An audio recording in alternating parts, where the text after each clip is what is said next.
What did he tell the 911 operator? That his wife was motionless and he was doing CPR and needed medical assistance. I'm trying to do CPR. I can't. Okay, listen to me. Police believe that there was more to this story than what they had been told initially.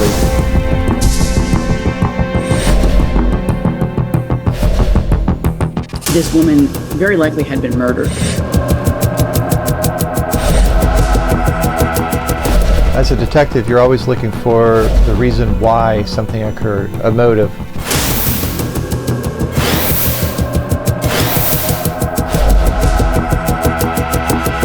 What did finding that evidence mean to the investigation? It was the smoking gun. It was an exciting moment because I felt like we had him.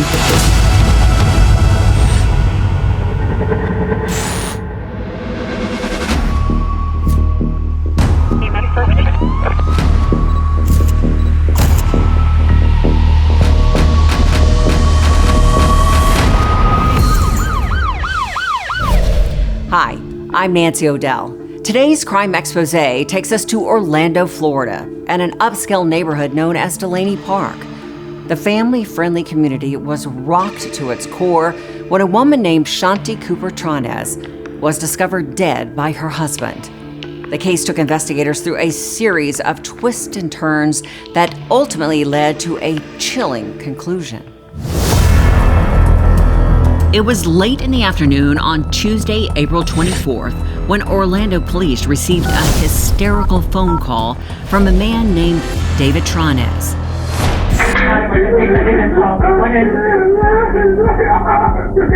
Hello? She stopped breathing and trying to do CPR. I can't. Okay, listen to me. David told the operator he had discovered his wife Shanti unconscious and partially submerged in the bathtub of their garage apartment. He was still on the phone with 911 when first responders arrived. Okay, and who is it? This is dead, John. As emergency crews approached 39-year-old Shanti, it was clear she was already gone. And to one of the officers on the scene, it was also clear that this was no accident. She appeared to have significant facial trauma and a variety of injuries to her arms and knees, which indicated to him this woman very likely had been murdered. Homicide detective Teresa Sprague and her partner were assigned the case. They wanted to interview David Tronnes, but first needed to view the scene for themselves. When we actually arrived at the home, Mr. Tronnes had already voluntarily, with an officer, came to the station and was waiting for us in an interview room. Just have a seat there. It'll be a little bit. Not sure whether or not David was involved in Shanti's death, the detective had her colleagues begin to collect evidence from him. Requested Detective Montford and CSI Kane respond to that interview room to get his information and to take his clothing and to get pictures of him, and if he would allow a buccal swab of his mouth, photographs, and to clip his fingernails. David was cooperative and did whatever they asked. And did investigators find any bruises or scratches on his body? Mr. Tronnes did not have any defensive wounds on his body or hands or anything to indicate that he was in a fight. While that was going on, Detective Sprague asked the medical examiner to come to the scene. And not only did she see the bruising the officer had observed, she noticed something else on Shanti's body. I noted on her neck abrasions and red marks that it would be significant with strangulation.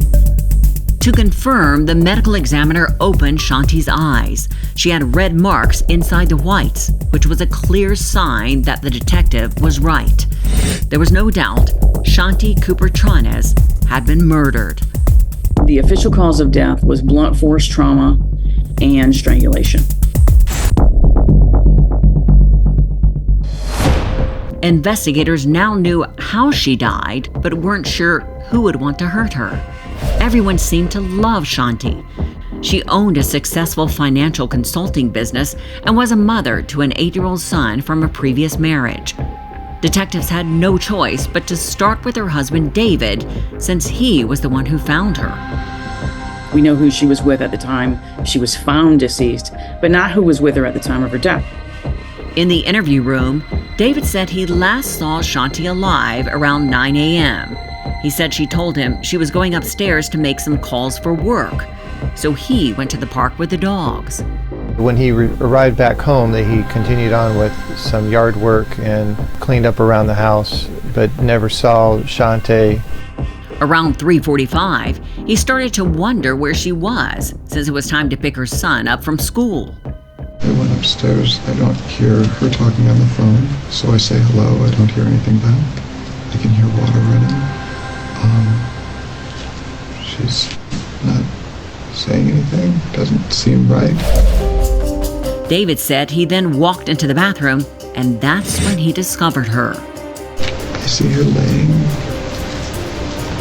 with her head in the right-hand corner.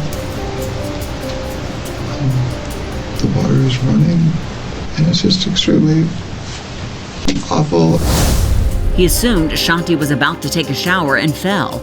He said he never could have imagined someone had murdered her, and he insisted that someone was not him.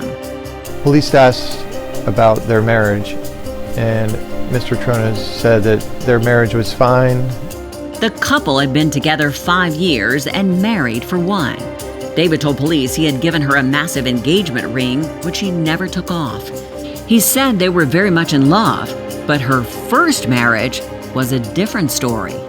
Shanti had a lot of issues with her ex-husband while they were married.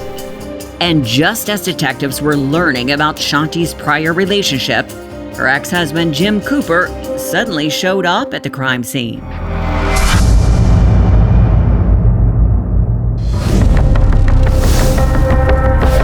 As detectives were interviewing Shanti's current husband, David Tronnes, her ex-husband appeared at her home asking questions. I got a phone call from my sergeant, and he advised that Shanti's ex-husband, Jim Cooper, had shown up at the house with her son, Jackson. Jim said he was trying to figure out why he had been called to pick up their son at school. He was asked to come downtown to answer some questions. Right out of the gate, obviously he's visibly upset and he's angry, but we were attempting to find out where he was the last 24 hours, and it was difficult to get him to answer these questions. Investigators then started asking him about the divorce, which they had learned was contentious.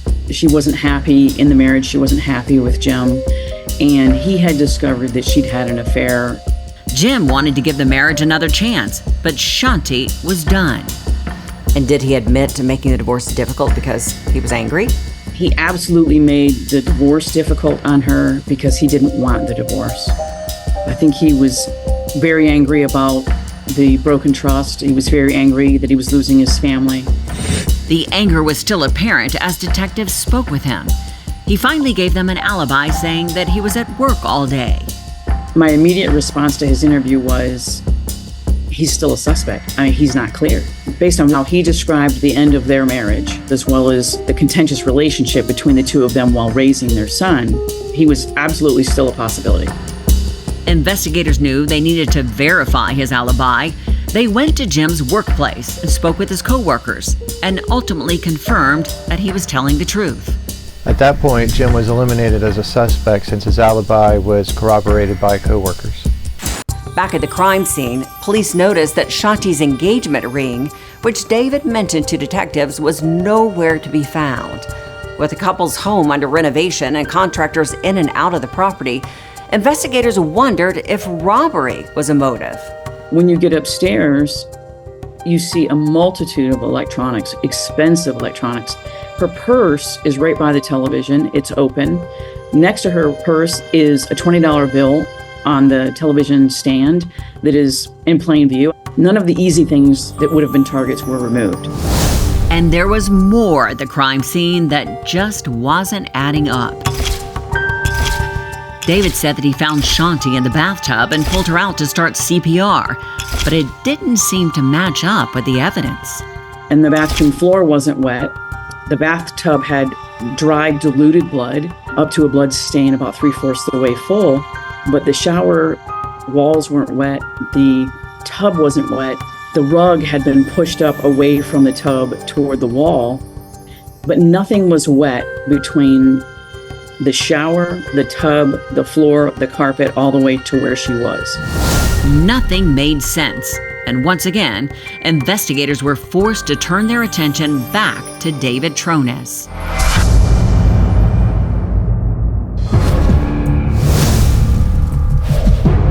Detectives wanted to know everything they could about the relationship between David and Shanti. What they learned was that things weren't as great as David had made them sound. One of Shanti's friends, Dana, had expressed to us that there was trouble in the marriage, that they had broken up at one point prior to moving into this home. The couple reunited, and David bought the home in cash, putting the house in a trust for him and his mother. He told Shanti, "This is just what my family has always done, and it's just a way to protect everything and protect all of us." But Shanti wasn't happy with that answer, especially after they moved in, and David asked her to foot the bill for all the renovations.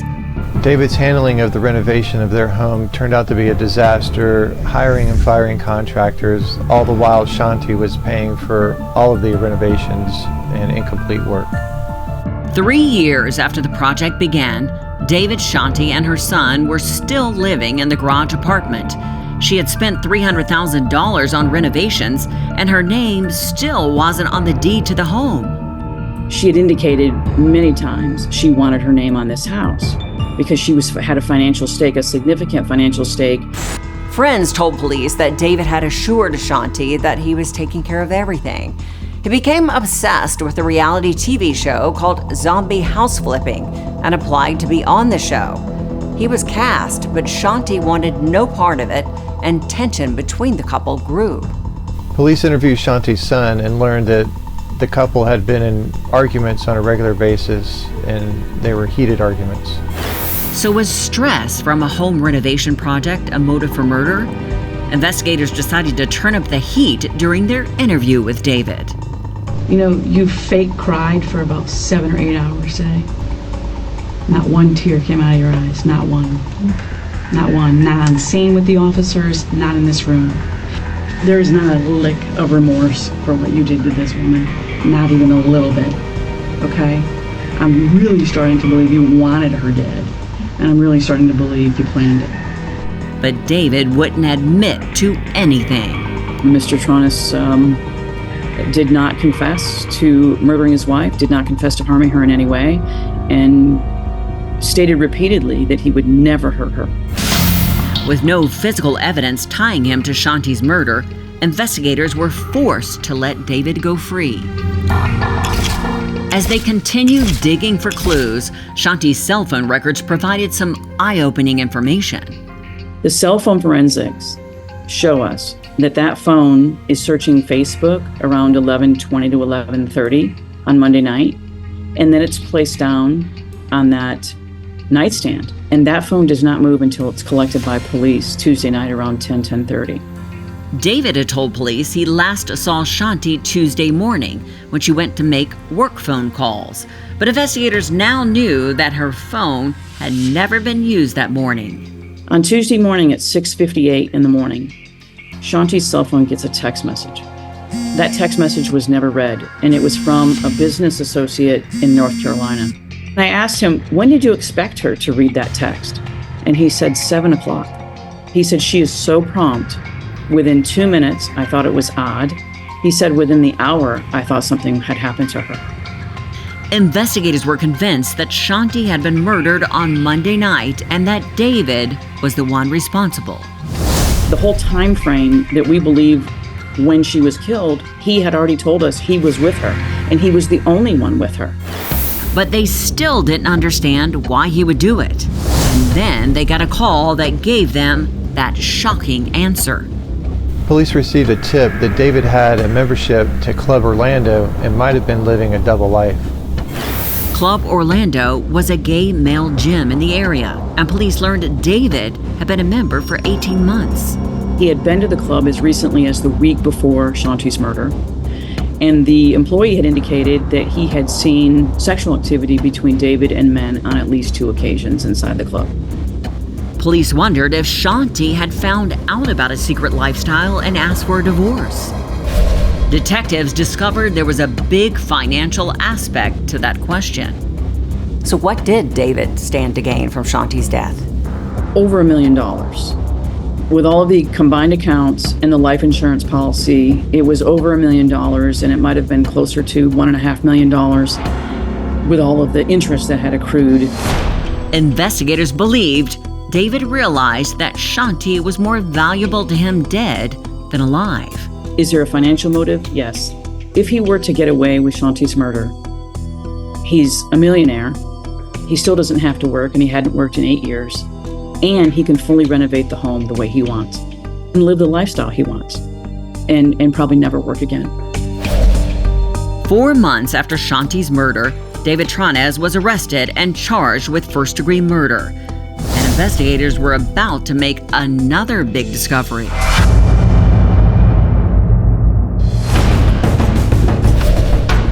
It was the smoking gun. It was an exciting moment because I felt like we had him.